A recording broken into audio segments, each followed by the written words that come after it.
Well, hello, everyone, and welcome to Talk Nerdy. Today is Monday, April 30th, and I'm your host, Cara Santa Maria.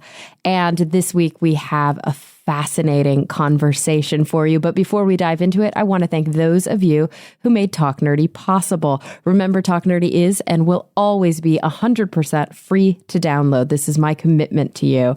And the way that I am able to support the show, because it does take quite a bit of time. And at this point now, I have extra help in the form of editing and some administrative support. So the way that I can afford to do that and focus on my schoolwork and, all my other jobs that I do is mostly from listener support from people like you.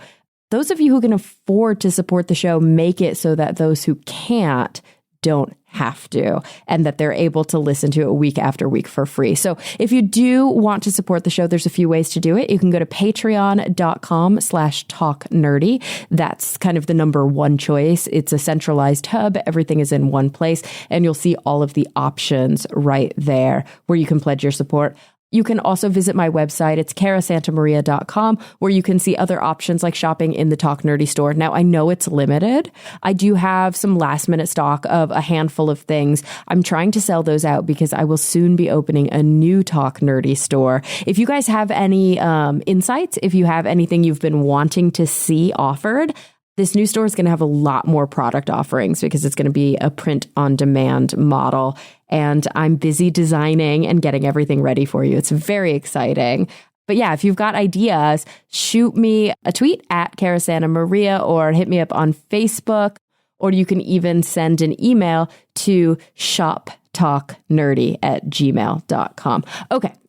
So those are all the ways that you can support the show. I thank you so much. Those of you who did so this week, you have earned a shout out at the top of the show. And that includes Jeffrey Sewell, who I think is our top supporter of all time. Thank you so much, Jeffrey. Also, Brian Holden, another very high level supporter, along with Gabriel Felipe Jaramillo Gonzalez, Jafe, the Honorable Husband, Jonathan Wright, Charles Payette, Jeffrey Perez, Pedro M. Rosario Barbosa, David J. E. Smith, the Zombie Drummer, and of course, Phil T-Bear. Thank you all so very much. So without any further ado, let's dive into this episode. It's a really good one, you guys. So this week, I have a chat with journalist and author Sharon Weinberger. She's actually the executive editor for news at Foreign Policy.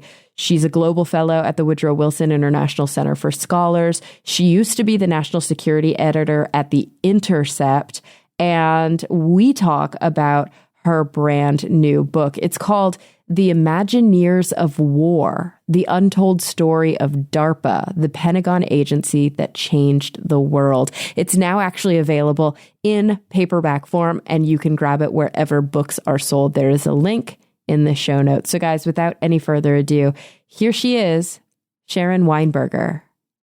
Well, Sharon, thank you so much for joining me today. Thanks for having me on. So I'm really excited to talk about your new book, The Imagineers of War, The Untold Story of DARPA, the Pentagon Agency that changed the world. And of course, reading all about the work that you do, you have spent a lot of time writing about national security, writing about intelligence. And so some people listening to the show might wonder, what does this have to do with science? But DARPA is all about science, isn't it?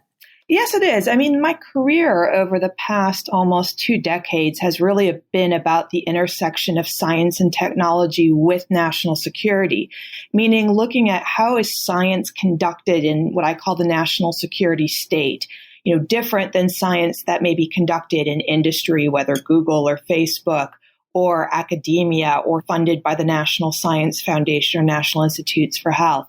So DARPA, the Defense Advanced Research Projects Agency, is the research and development arm of the Pentagon and a major funder of different science and technology projects around the United States.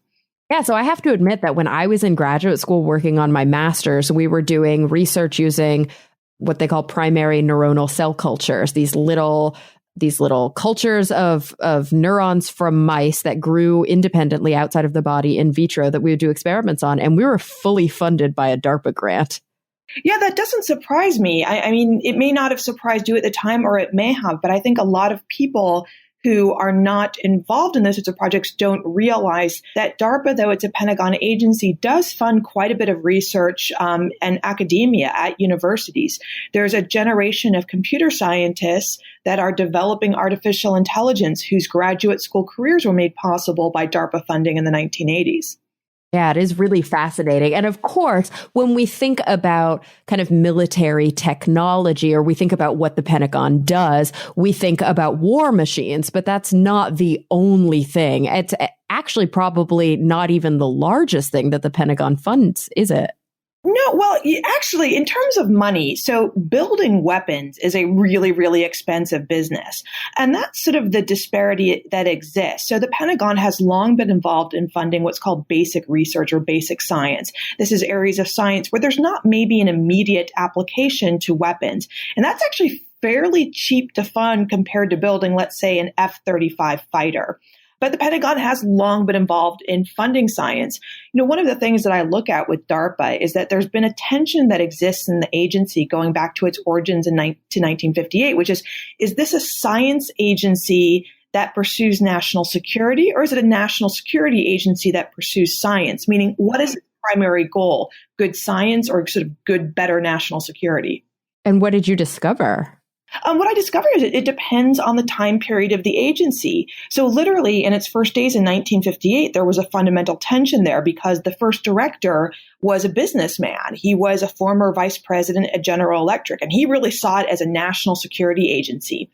Whereas the first science director at DARPA was a nuclear physicist who really saw it as a science agency. And so it's gone back and forth over the years. There have been directors that really just wanted it to do first-class science that hopefully benefits national security. And then there have been directors in who said, no, our goal, we build weapons. We help the Pentagon wage war. And, I start the book with a quote from a guy named William Godell, who was one of the first sort of senior officials in DARPA at its founding.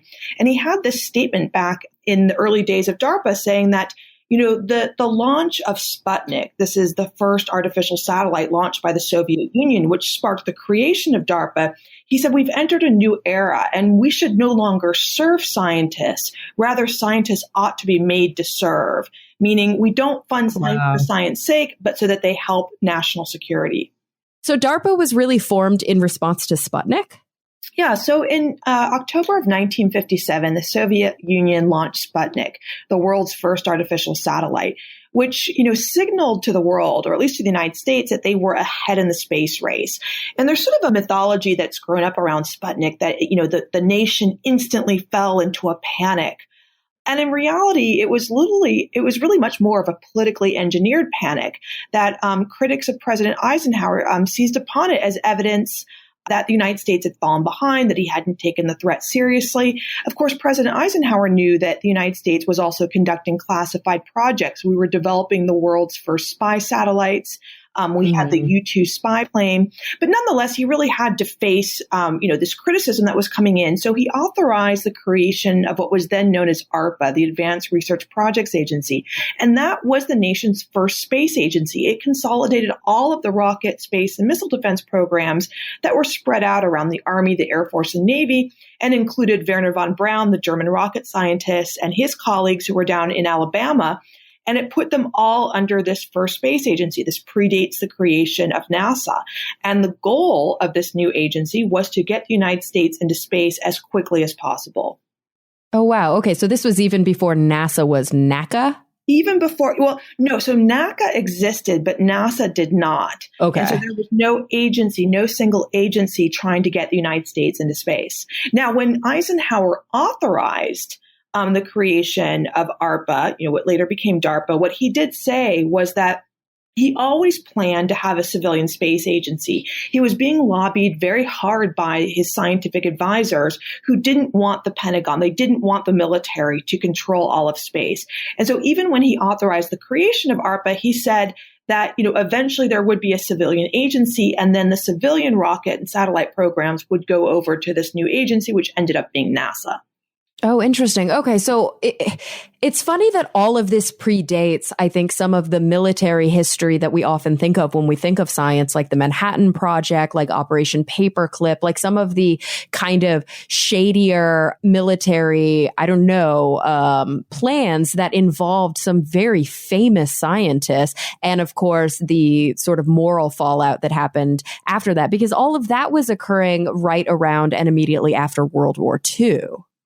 Yeah, so it's all sort of intertwined history in a way. So, of course, Wernher von Braun and the rocket scientists who were brought over in the United States as part of the larger Operation Paperclip that you alluded to. This was the operation the United States used to sort of scoop up as many German scientists as they could in parts of the United States could benefit from their, their science and their engineering knowledge, but also to make sure they didn't fall into the hands of the Soviet Union.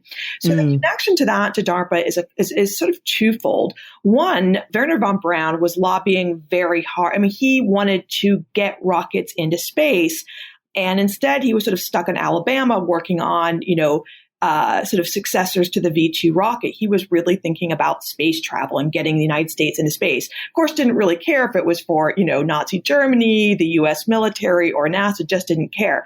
So as I said, when DARPA was created in 1958, initially all of his work and the rocket scientist work was brought under the umbrella of ARPA.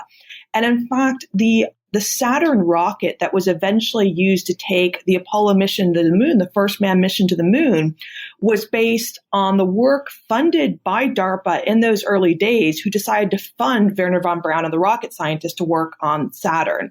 So that's the connection there. There's a second connection between that sort of post-World War II era and DARPA, which is a little bit that I went into in my book, which was this guy, William Godell, who rose to be the deputy director of DARPA. He had been involved. He had been an intelligence operative in World War II, and he had been involved in getting some German as well as Russian scientists over to the United States. And he was sort of this spooky intelligence character. And when DARPA was created in 1958, he was basically sort of secretly installed at DARPA to represent the interests of the intelligence community and had sort of a lasting impact on the direction of DARPA over the years.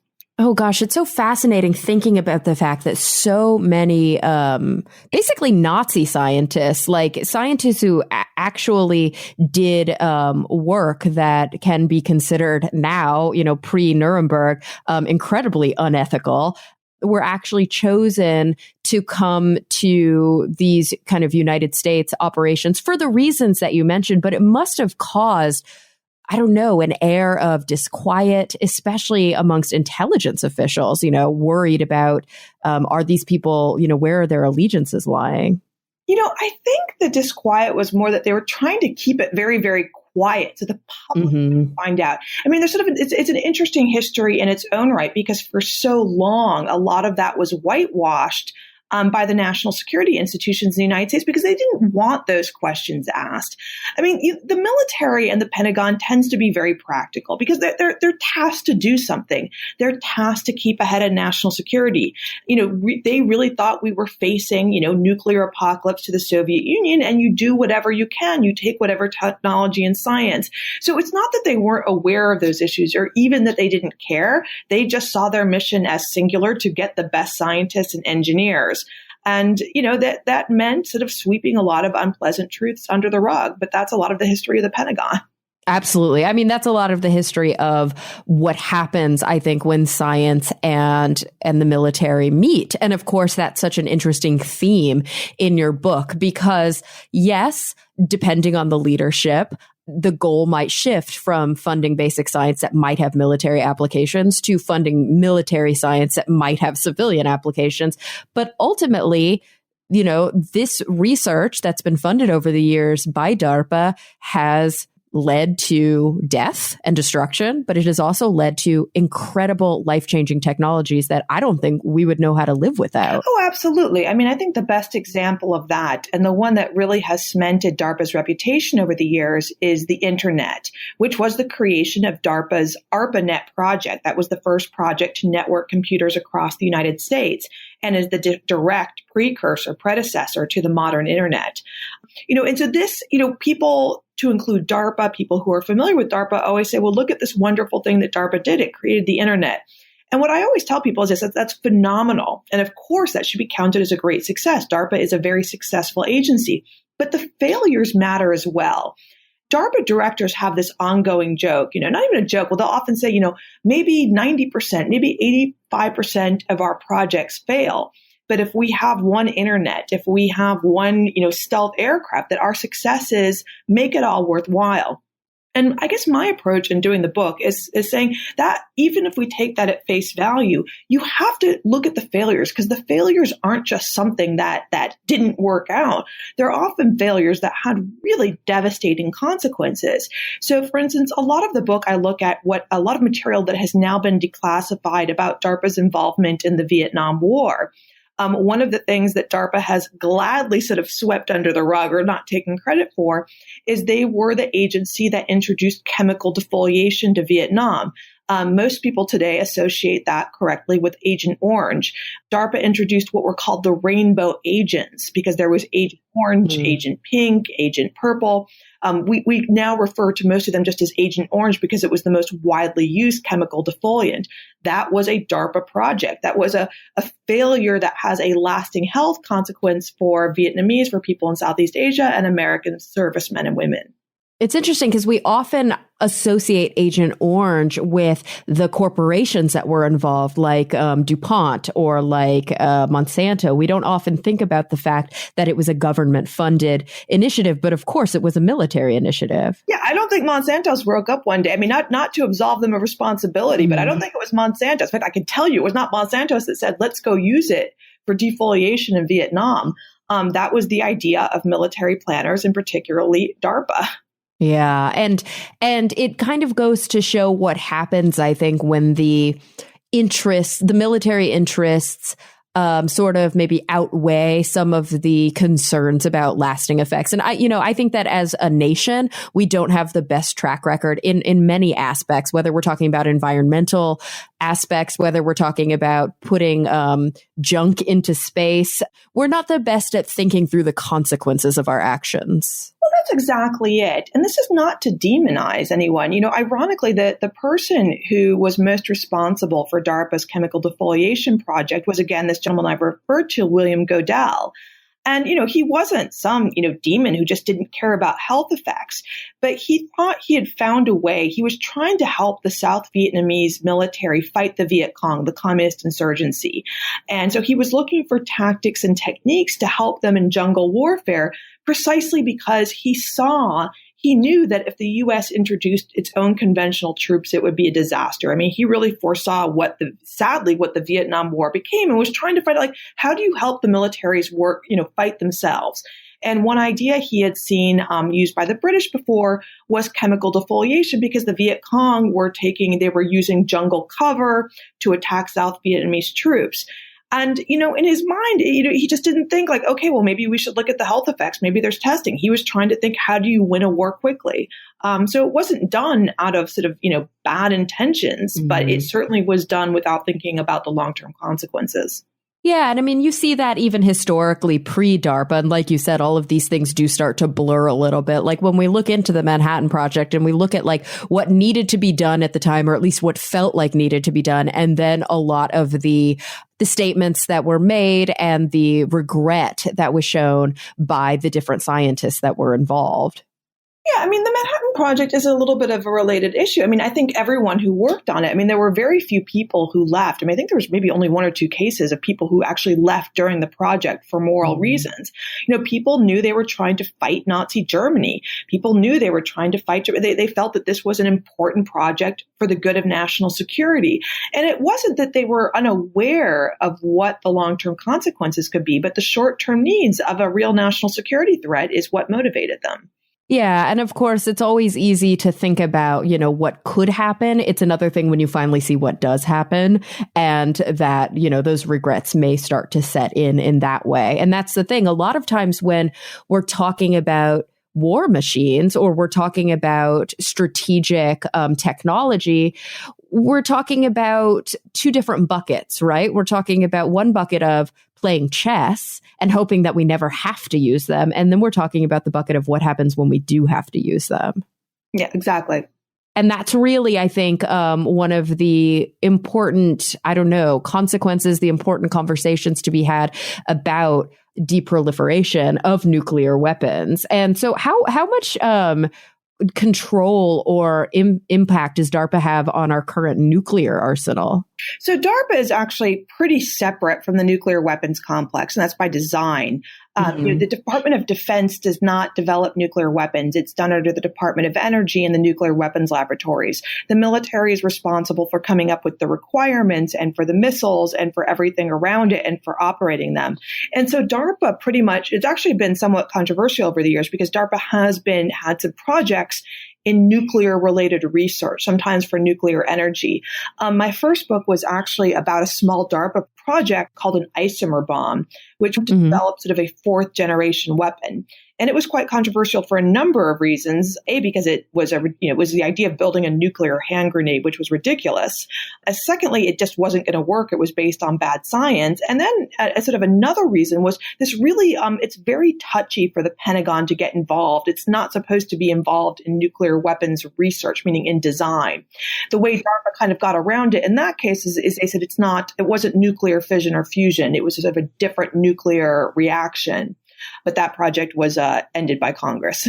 It's such a weird distinction to make, exactly what is the science behind the explosion that we're producing versus what is the use of this weapon. That's random to me. I mean, maybe it goes deeper than that, but it seems weird to be we found a nuke loophole. Well, a lot of government and a lot of government research is about turf battles. So it's not, on one hand, it's not totally surprising that DARPA would want to get involved in an area that, sort of belongs to another part of government. But anything in the nuclear world does tend to be quite controversial because there are actually, there's congressional legislation that limits the design and development of new nuclear warheads. And then, of course, you have this traditional division within government.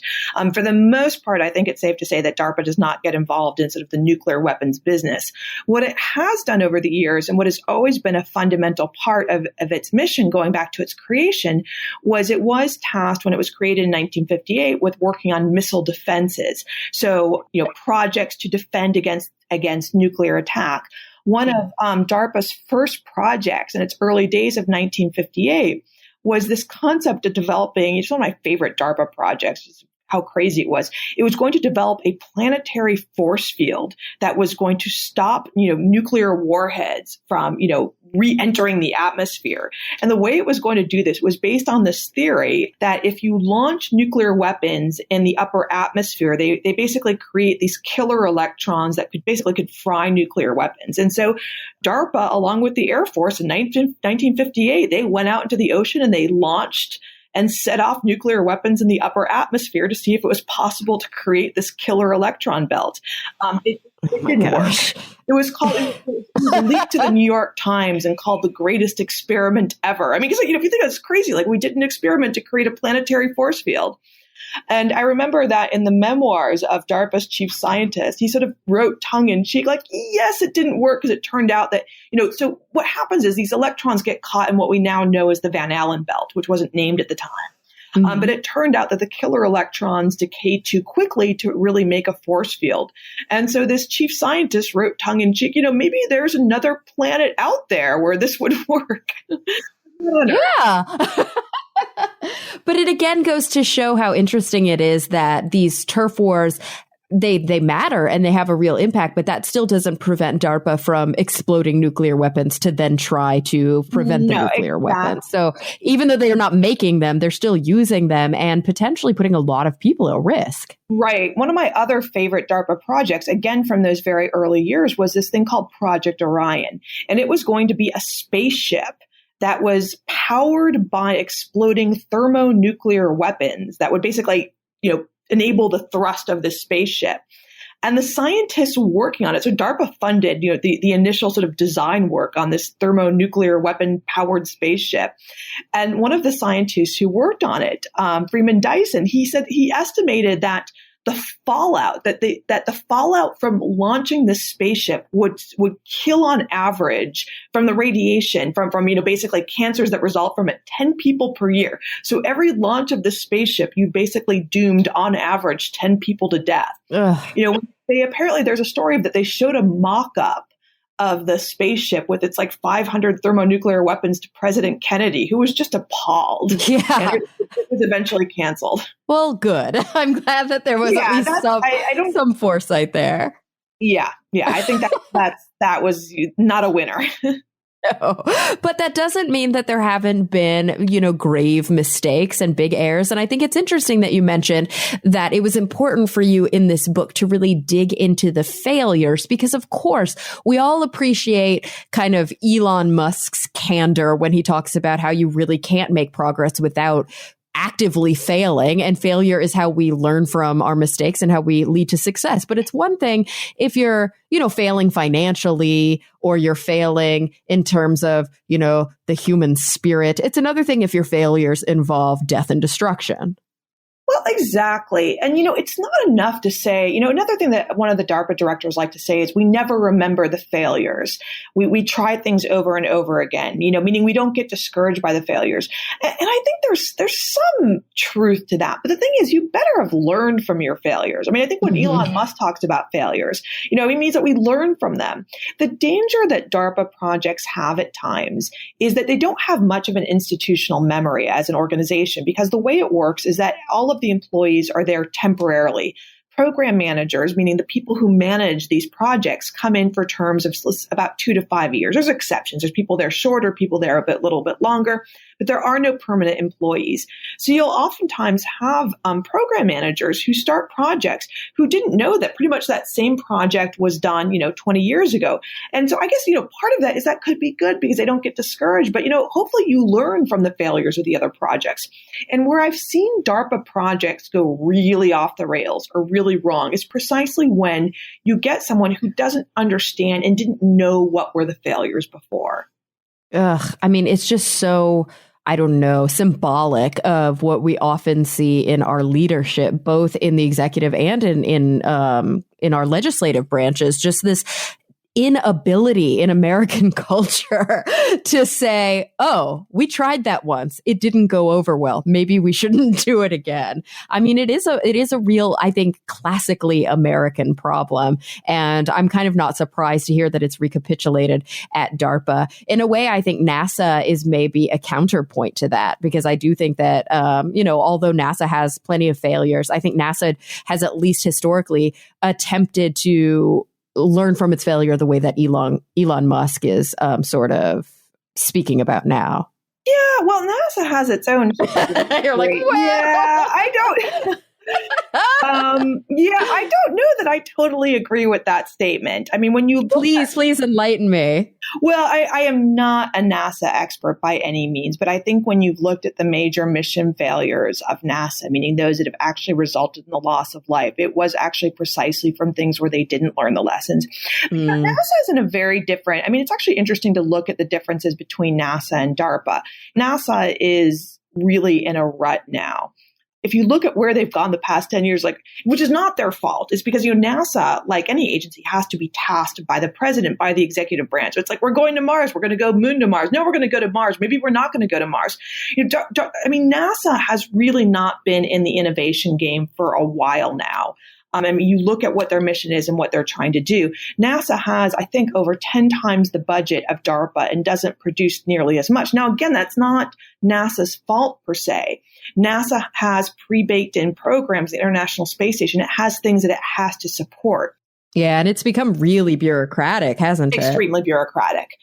Which is good for, sometimes you want bureaucracy, but not for, bureaucracy can be good for making sure people don't get killed when bureaucracy works right. What bureaucracy is not good for is innovation. The advantage of DARPA is that it can very quickly, if something's a failure, it can very quickly move money around. It can start new projects. It can kill projects because the employees go in and out. You don't have these lifelong bureaucrats that have staked their entire career to one particular program. It's the great advantage of DARPA.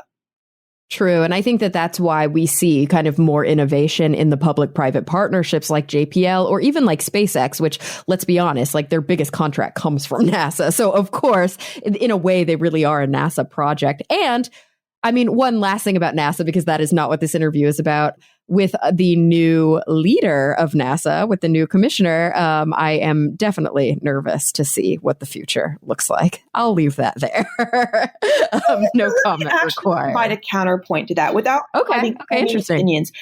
Historically, when I've looked, whether it's the heads of NASA or the heads of DARPA, it actually doesn't. I think the presumption is that you must have scientists as the head of scientific agencies.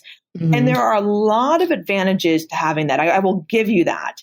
But actually, historically, what actually matters more at the very top is competence and vision. So not arguing that the current NASA incoming director has any of that. It's not saying that, but saying, the first director of DARPA was mocked mercilessly by the chief scientist because he didn't have, he was a vice president of General Electric. He was a smart guy, but he didn't have technical knowledge, didn't have scientific knowledge.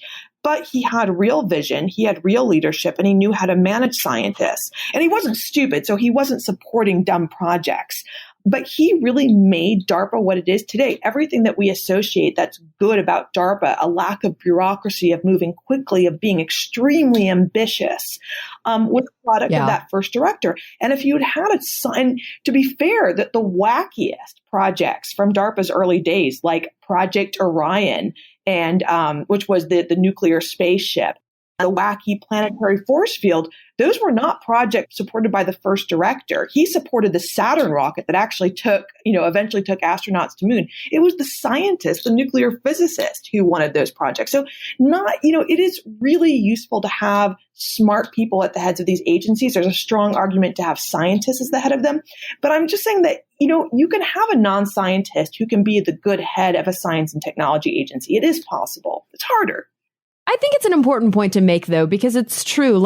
People who have dedicated their lives to a single focus, which oftentimes is the case with a PhD level scientist, that doesn't necessarily mean that they have any leadership capability, that they know how to manage, which is very important, or that they are going to be able to kind of kill their darlings in a way to see the bigger picture. I mean, some of them might have those skills, of course, but that it really takes a special person to be able to be, incredibly competent in one area and incredibly competent in a completely different area. My biggest concern is that our new NASA administrator does not believe in climate change, which is a totally different issue, which I do think should be a prerequisite for the job. Yeah, it's actually interesting. So just today, I was asked by Undark, which is a publication out of MIT, to write about something that I left out of the book.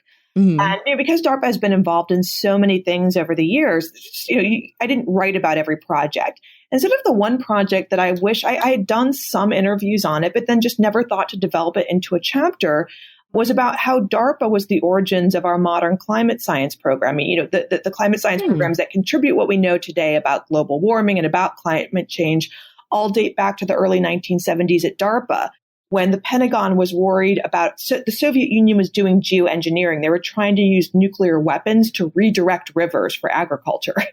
Of course, like you do. As you do when you we did our own geoengineering, but not quite that ambitiously.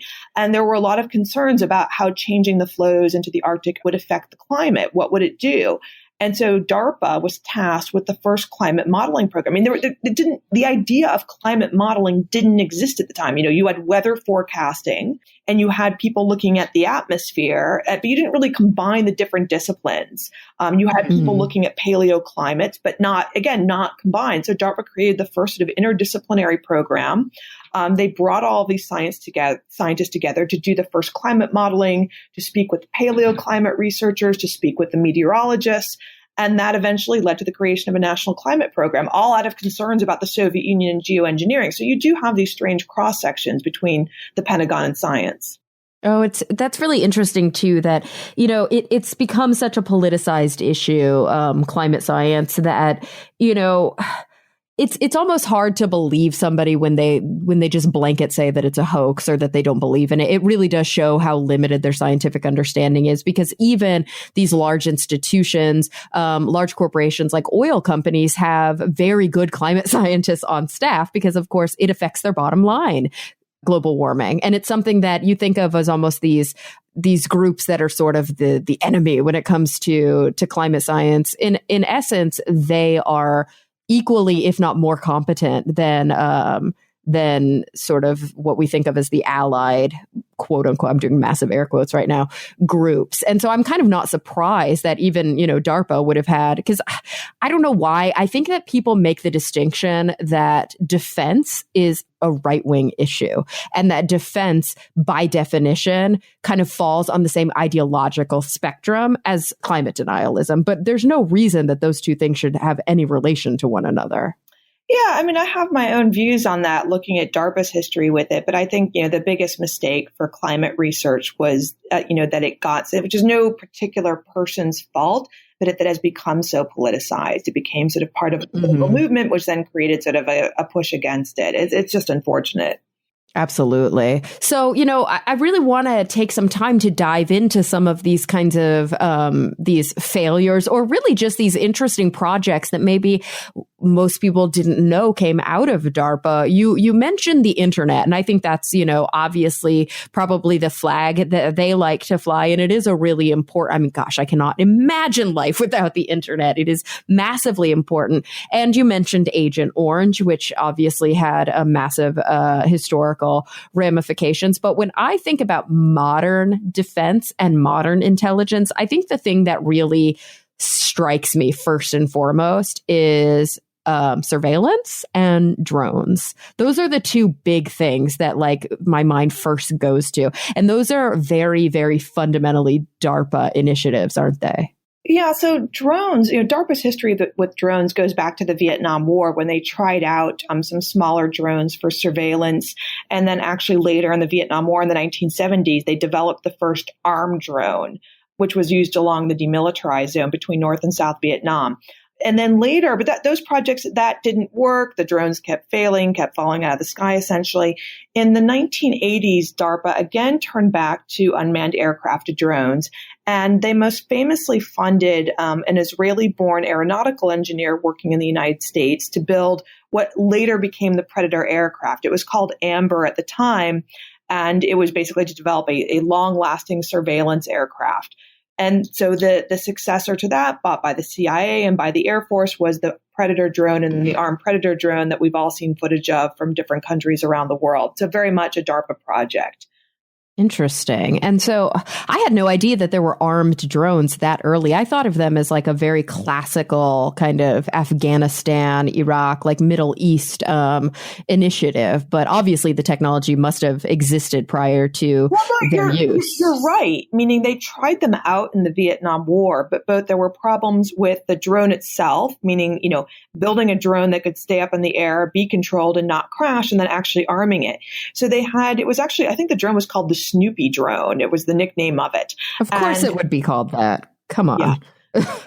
And they did try arming it, but it never actually shot. So far as I know, but a lot of the people who worked on it died. But from all of the evidence and report and the interviews I did, it was never used successfully in Vietnam. And then sort of after Vietnam, there wasn't really a need for it for a number of years. So nobody developed it again until, working your way into the late 1990s, going up to 2001.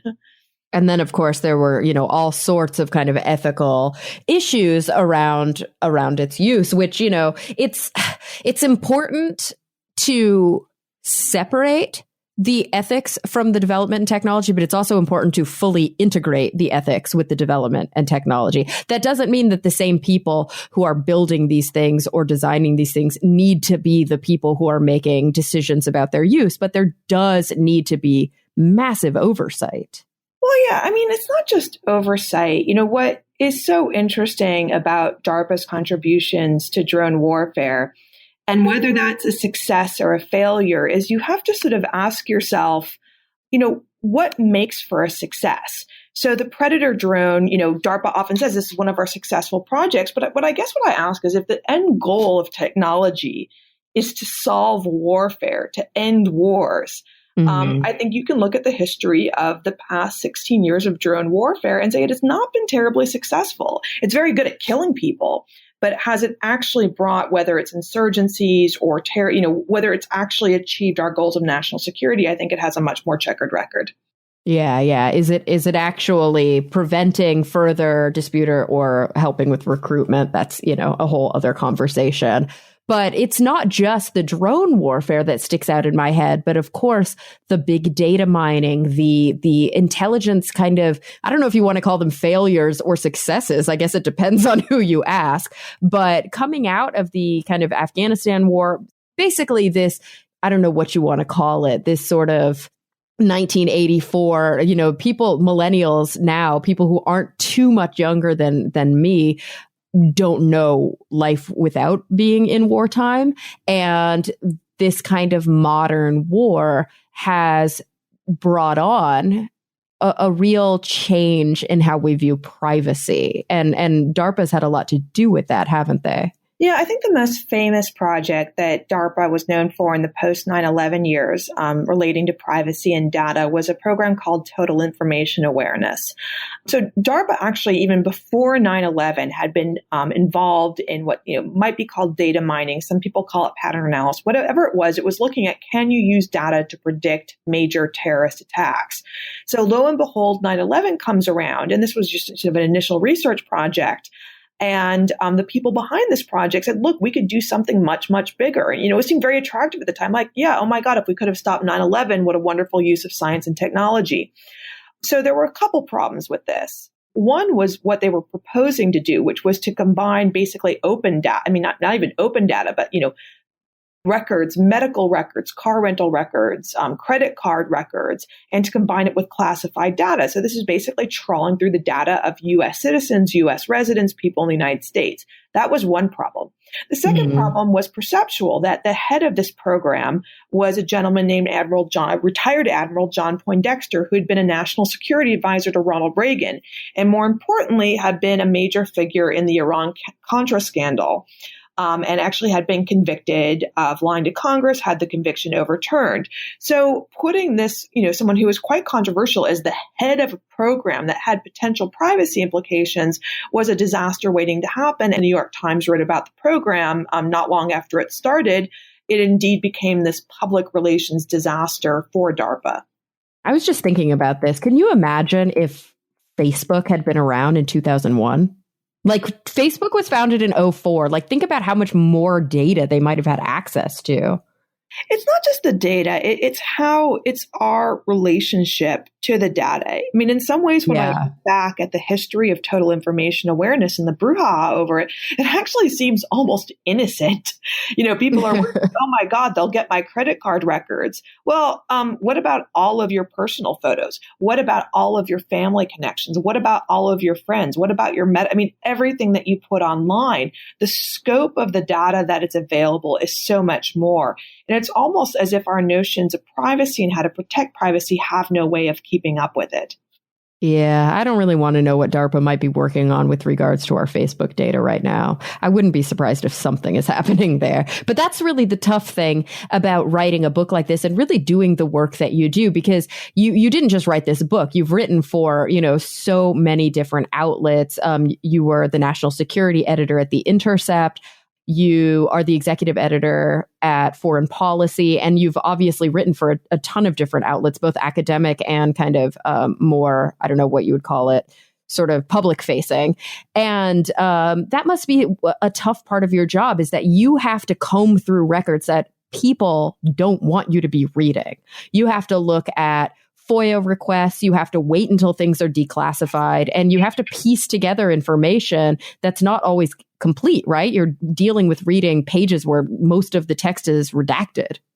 Well, not in all cases. I mean, so, you never have everything you want. I would say this book relied on different sets of records.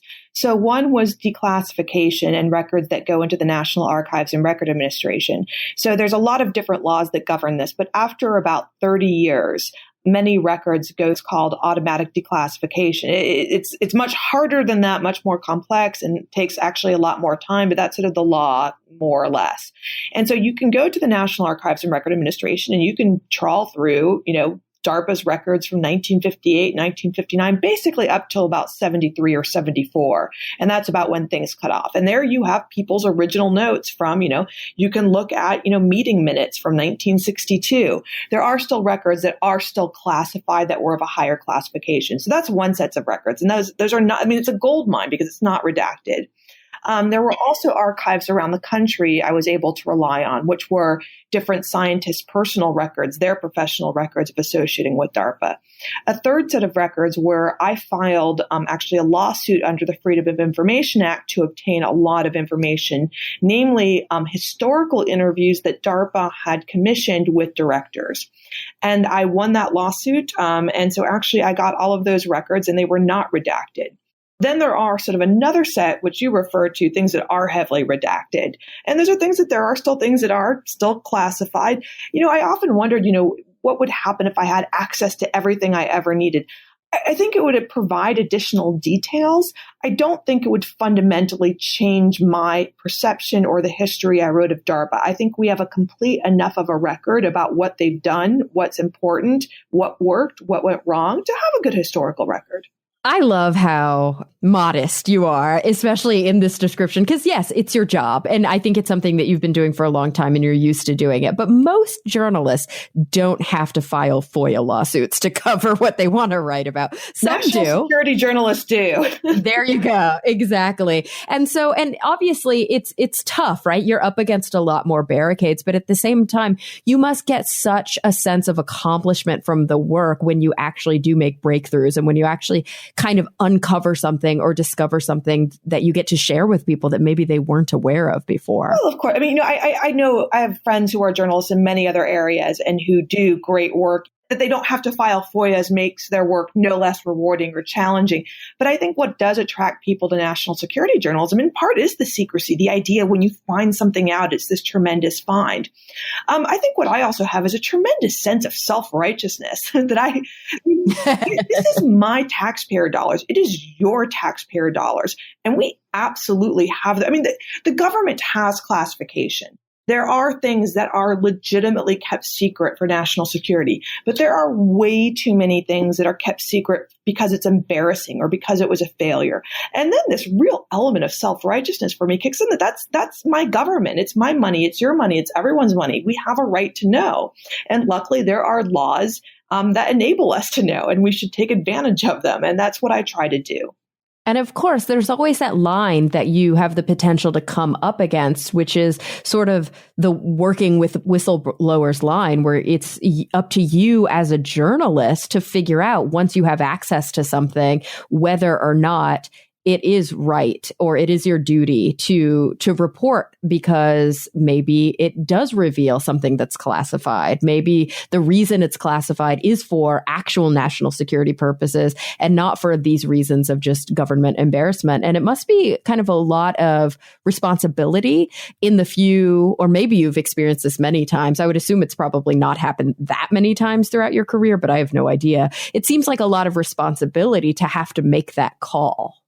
Yeah, luckily with the DARPA book, because it was primarily historical, I don't recall that I ever held anything back. There were actually times that people perhaps even unknowingly gave me information that may have been still classified. I don't think anybody did so knowingly, but there was nothing that I felt needed to be held back because it would endanger national security. There certainly are other parts of my job where I get those requests. And I guess my standard is always, you weigh the public's right to know versus what damage it could do. I don't think there's any journalist out there who wants to purposely endanger national security. But in a sense, you are sort of being put up in a form of judgment. If the government argues that something could actually endanger sources, methods, people, you have to decide. Yeah, and unfortunately, they're probably going to argue that when there is something embarrassing that they're trying to ensure the public doesn't hear about. And that's really where you have to make that distinction. And it's important that there are people like you kind of putting your necks on the line doing that so that we as a public can be more informed. And so A, I have to thank you for that. But B, I have to thank you for writing such a fascinating book I love that the work that you've done over the years has been featured in everything from foreign policy and WAPO to, nature and discover, because that intersection between defense and national security and science is a real one. And it's great to see that there's specialists who really focus on it. So Sharon, before I let you go, I have to request from you. I close every episode by asking my guests the same 2 questions. And I was hoping that I could do the same with you. Sure. Awesome. Okay. So these are super big picture questions, just to warn you. So in whatever context is relevant to you today, it could be personal, professional, it could be a global context. The first question is, what is the thing that really does keep you up the most at night? What are you really focused on and maybe obsessing about that you're kind of discouraged when you look to the future? And on the flip side of that, so we don't end on like literally the most depressing note ever, what are you genuinely hopeful and optimistic about when you look to the future? Those are 2 great questions. And I'm so interested in your perspective too, because you're my first guest who's really had a focus in this area. So I don't tend to be a doomsdayer by nature. What I think that I don't know that I most worry about it, but what I get sort of most, and I guess I can only speak to my area. I've spent much of the past 2 decades on science and technology issues and on the national security of science and technology. And I think there's a tendency to people to be doomsdayers about technology. I get so irritated, I must say, by the sort of breathless articles on artificial intelligence being threats to humanity. And I guess I look at it, I'm like, no, humanity is, the biggest threat to humanity. If you look at the history of warfare, of killing, of the things I write about, of drones, you don't need artificial intelligence to kill people. If you think that is the threat to humanity, then you need to get out into the world, because there are a lot of people dying in Yemen in a senseless war that has nothing to do with artificial intelligence. And that's what people should be focused on, not these theoretical technological threats. I write about how technologies are used to kill people. The people using that are people. I think worrying about things that don't exist and probably won't exist for decades, if not ever, is ignoring the real threats that we face today. So that absolutely. Yeah. And those threats are current and they are going to continue. Like, that's the thing. Like, you're writing about things that are now, but you're also writing about things that are going to continue within the future. I guess I put it this way. I wish that the people writing these letters on outlawing artificial intelligence or whatever it is would actually spend that time worrying about the war in Yemen, the war anywhere, things that actually are killing people. It would be a better use of effort. The thing that gives me hope. Yeah, so that's a good question. I guess the flip side of that is, humanity has a fundamental ability to survive. We adapt. I think when people get a little too wrapped up in the current political situation, I say, actually, I think we're doing pretty well. We adapt. Yeah, I like to think that maybe the current political situation feels incredibly jarring simply because we have made some progress historically, and that sometimes when things take a left turn, it can make you realize how far you've come and how far you could potentially fall. And I don't know if you have a similar stance on that, and it's totally fine if you don't, but that's what kind of helps me sleep at night a little bit, is that things feel bleak now, but they only feel bleak in comparison to where we've come from. And that's maybe a silver lining. Yeah, I'm an optimist at heart. I like that. I really do. So Sharon, I have to thank you for joining me. Will you let everybody who's listening know, other than the book, where they can find your regular work? Sure. So I edit at Foreign Policy Magazine. So that's foreignpolicy.com. My other work can be found either at my website, which is SharonWeinberger.com. They can also check out the article I wrote about how DARPA created the modern field of climate science at MIT's Undark magazine. Okay, cool. And guys, the book is The Imagineers of War, The Untold Story of DARPA, the Pentagon Agency that changed the world. And it is available in paperback wherever books are sold. So I highly recommend you pick up a copy. Sharon, thank you once again for joining me. And everybody, thank you for coming back week after week. I'm really looking forward to the next time we all get together to talk nerdy.